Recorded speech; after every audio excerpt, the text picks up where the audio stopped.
How much is this for? This is undoubtedly the best pizza I've ever had anywhere, hands down. जो rickshaw इधर पे चलता है right, उसमें number plate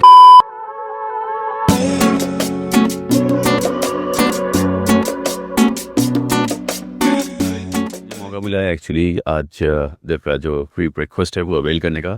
इधर पर आप देख सकते हो फ्रूट्स है, लैटे लिया हुआ है and this is noodles with egg whites and lots of meet.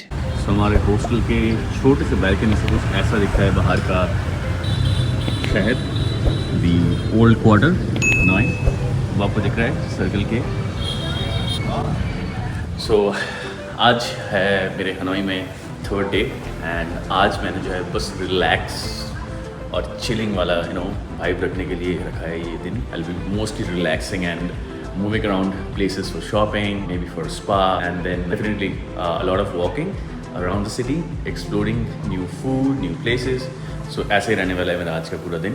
और मैंने ये जानबूझ के रखा था एक दिन, बस टायर्ड रहूँगा तो रिलैक्स के लिए भी थोड़ा टाइम चाहिए आपकी बॉडी को। मैंने आपको पिछले ब्लॉग पे जो है दिखाया था रात में पूल एरिया कैसा लगता है, अभी मैं आपको सुबह में दिखाऊंगा कैसा लग रहा है। चलिए मेरे लिए भी एक्चुअली फर्स्ट टाइम, मैं सुबह गया नहीं था। Let's go and check how is the vibe now.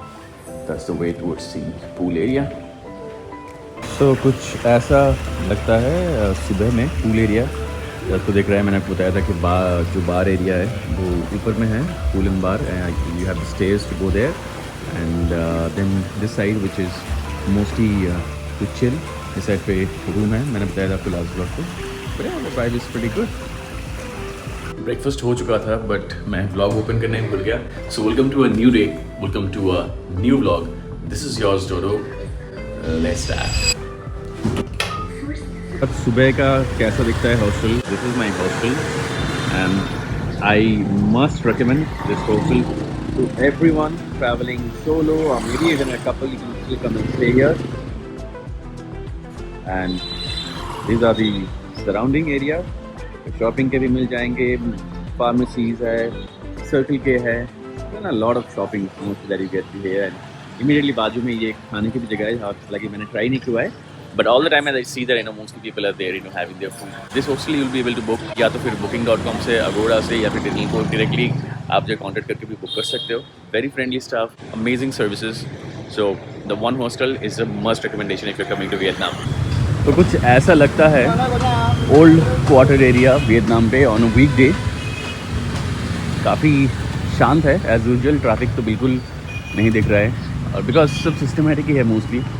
And इधर पे बहुत सारे ऐसे सोवेनियर्स के शॉप है and this is basically the hang lock street.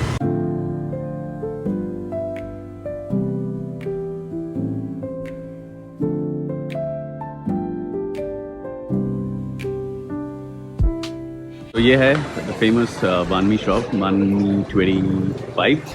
और देखिए ऑलरेडी कितना कतार है, दोपहर के 2 बजे जा रहा है, कुछ ऐसे लोग वेट कर रहे हैं। और इधर पे लोग जो है बहुत हेल्पफुल भी है, प्यारे हैं, स्पेशली जो भी टैक्सी ड्राइवर्स है या प्राइवेट कार ओनर्स भी। आप जब भी रास्ता क्रॉस करोगे दूर से देख के ही जो है वो लोग रुक जाएंगे। डेफिनेटली पता भी है कि they are not the local, so they know that people might really not know how to cross the road or the roads actually, because बहुत जन जो है मेरे ऐसे मैप देखते हुए भी कभी कभी क्रॉस करते हैं। हालांकि ऑब्वियसली देख लेना चाहिए बट वो लोग को भी एक इंडिकेशन रहता है, तो उस हिसाब से दे स्टॉप देयर कार।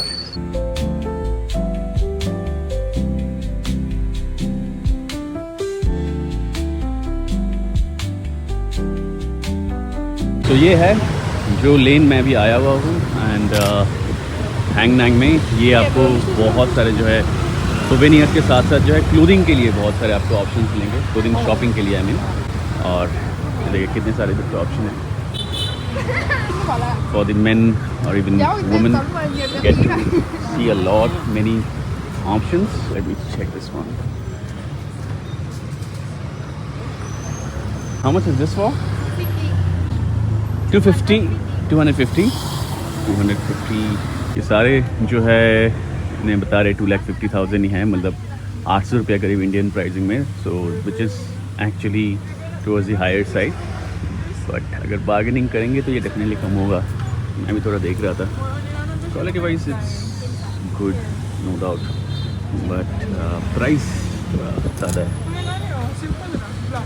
देखते बार्गेनिंग करके क्या बोलते हैं। पे देखेंगे तो सब जो है 100K, उधर पे 80K का भी है ऑप्शन हियर, एंड बहुत सारा ऑप्शन उधर पे भी है, बट पे क्वालिटी थोड़ा आई थिंक अलग है, ज़्यादा पतला है, बट कॉटन है for sure, 100% cotton also that you can C. And इसका मतलब आपका करीब में करीब इसका 500 रुपये के करीब होगा, which is still okay.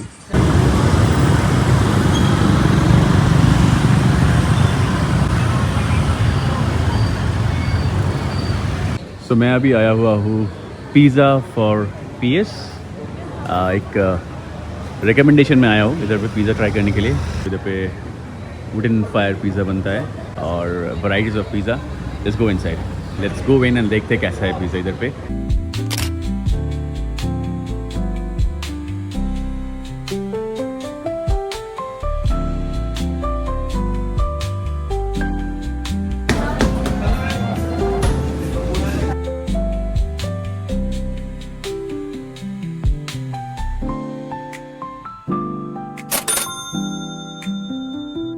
The pizza which I got, इधर पे स्पेशलिटी यही है कि इधर पिज़्ज़ा आपको हाफ आप ले सकते हो, एक पोर्शन कुछ फ्लेवर का, दूसरा पोर्शन और एक फ्लेवर का।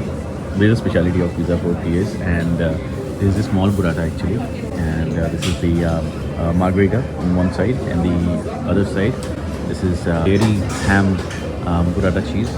So this is the combination, which is मेरे लिए तो बहुत ज़्यादा आई थिंक हेवी भी है, eight the same time something that I'm definitely not be able to finish at once. Just look at it. Let's see taste में कैसा होता है।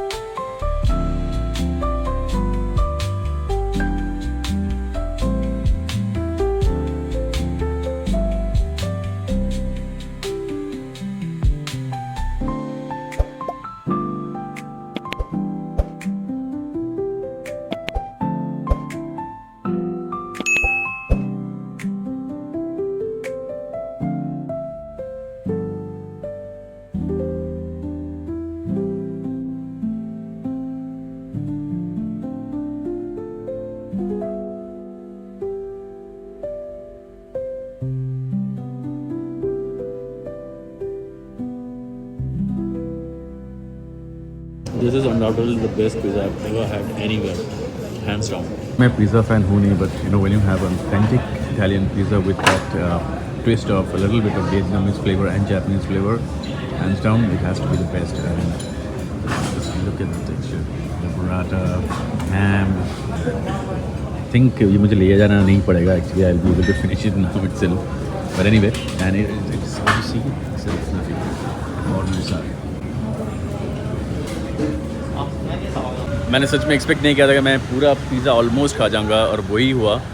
बस 2 ही स्लाइस बचा हुआ है जो मैं लेके जा रहा हूँ। मैं चाहता तो ये भी ख़त्म कर देता, but because I have to go and roam around the places, I thought कि इसको रात में जो है थोड़ा हीट करके खा लेंगे। But hands down this has to be the best pizza. मैंने बहुत जगह पे तो पिज़्ज़ा नहीं खाया हुआ है, बट जितना भी अभी तक मैंने खाया हुआ है, this is something where you guys should visit at least once. Or the speciality of their homemade burrata cheese, and all the cheese actually are homemade. That's which adds basically the value here. So do visit Pizza for Peace.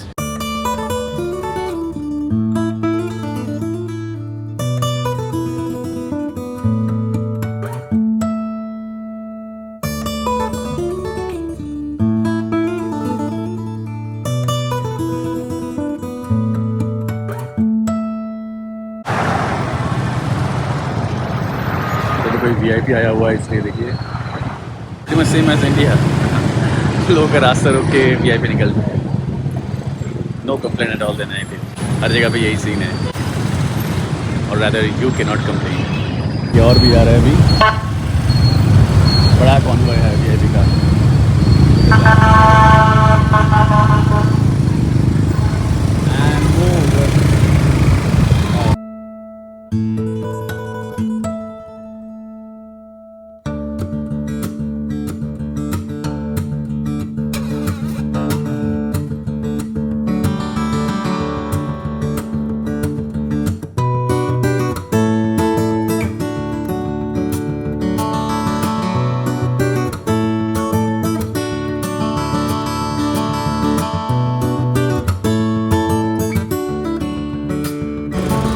सो पता चला कि ये national assembly का meeting है जिसके लिए ये पूरे मिनिस्टर्स के कॉन्वॉय मोस्टली निकल रहे थे। मैं भी पहुंच गया हूँ हो ची मिन्ह मौज़ोलियम में, जो पीछे है, बट इधर पे घूम के जाना है। तो ये रास्ता पकड़ के जो है ऐसे टर्न लेके जाना है।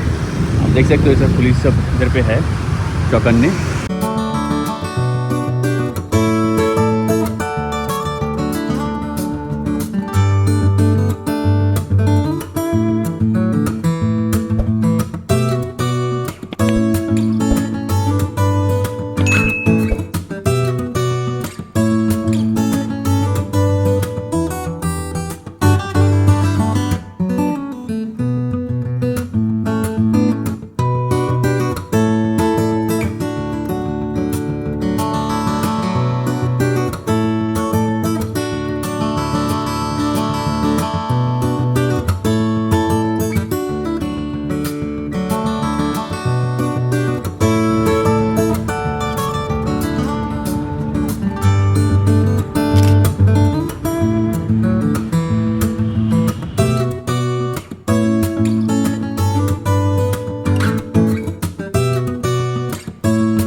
सो this is Saint Joseph cathedral जो कि है सेंट्रल हनोई में। अभी करीब 8 बज रहा है, इसलिए बंद हो चुका है। अगर आपको विज़िट करना है तो उसके लिए you have to come early, 6 बजे से पहले आएंगे तो बेटर है। बहुत प्यारा है ये, और ये ऐसी जगह पे लोकेटेड है, अगर आप देखोगे इस तरफ पे, it's like the adjacent area जहाँ पे ये पूरे सेंट्रल हनोई का क्रॉसिंग देख पाओगे, और एकदम इधर पे रोड के बीचों बीच this beautiful cathedral church that you can see. ये बहुत हद तक मुझे गोवा का सेंट जोसेफ चर्च का याद दिलाता है। कुछ है, इधर बहुत लोग अभी आए हुए हैं जो कि फ़ोटो खींच रहे हैं, स्पेंडिंग सम गुड टाइम। और इधर भी बहुत सारे रेस्टोरेंट कैफ़ेज़ वगैरह आपको मिल जाएगा। एंड आपको बता दूं मैं कि ये जो रास्ता जा रहा है, आप जैसे अगर जाओगे थोड़ा सा पैदल तो आपको ट्रेन स्ट्रीट भी मिलेगा। ट्रेन स्ट्रीट जो है वो तो एक छोटा जगह नहीं है, बहुत फैला हुआ जगह है, राइट। जहाँ जहाँ से वो ट्रैक गया हुआ है, मतलब अच्छा खासा जो है कैफ़ेज़ और रेस्टोरेंट ने कवर किया हुआ है वो, और they actually made it such a way ताकि वो सराउंडेड रहे। तो अगर आप चाहते हो तो ये रास्ते से पैदल जा सकते हो, and then you can cover this, at the same time then you can go in the evening and sit at the train street to experience that train passing by, and maybe good coffee, good beer, however you want to spend your evening. एक बहुत नया चीज़ मैंने notice किया Vietnam में, वो ये कि जो रिक्शा इधर पे चलता है, राइट, उसमें नंबर प्लेट है, जो कि इंडिया में ऑब्वियसली कभी नहीं दिखता। सो ये एक तरह से अच्छा है कि उन लोगों का भी एक जहन पे रहेगा कि नो ठीक से जो गाड़ी चलाया जाए, मतलब रिक्शा चलाया जाए। इंडिया में तो क्या है, टोटो का भी नहीं रहता, इसलिए वो लोग कुछ भी करते रहते हैं। और रिक्शा आई थिंक जहाँ जहाँ पे चलता है उसमें कुछ ना कुछ दिक्कत रहता है। मैं नहीं बोल रहा कि सब, but I think number plate हर एक व्हीकल में रहना चाहिए। But something unique that I got to know कि इधर पे रिक्शा में नंबर प्लेट रहता है। I don't know exactly specific reason behind it. अगर आपको बताए तो प्लीज़ कमेंट में लिख के बताइए मुझे। This is the pub crawling starting from our hostel there, and we are now heading towards pubs in Hanoi. Our plan is to head towards the beer street, and this is the whole crowd that I could see.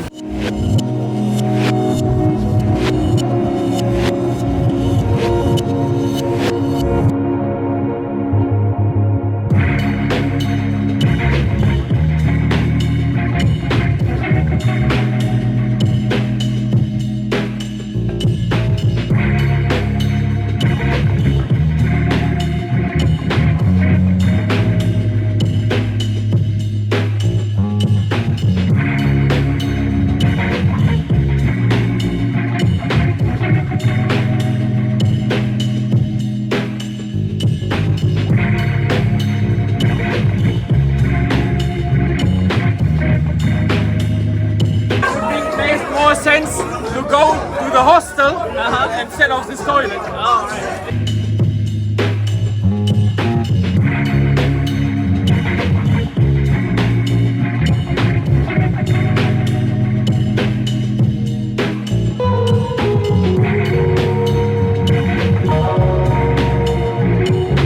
कभी कभी सफर की सबसे खूबसूरत यादें किसी tourist spot से नहीं बल्कि उन लोगों से बनती है जिनसे आप पूरे जर्नी के दौरान मिलते हो।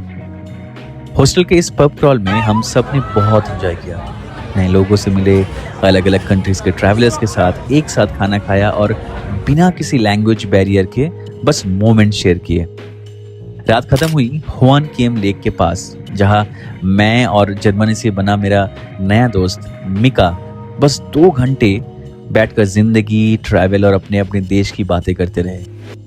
लेकिन मेरी वियतनाम की कहानी यही खत्म नहीं होती। अगले ब्लॉग पे मिलते हैं वियतनाम के एक नए शहर और एक नए एडवेंचर के साथ। अगर आपको ये पूरा एपिसोड पसंद आया और आप मेरी वियतनाम जर्नी का हिस्सा बने हुए हैं तो ये वीडियो लाइक जरूर करना, अपना फेवरेट मोमेंट कमेंट्स में बताना और चैनल को सब्सक्राइब करना मत भूलना। दिस इज योर्स जोडो। See you in the next interesting blog. Until then, bye bye.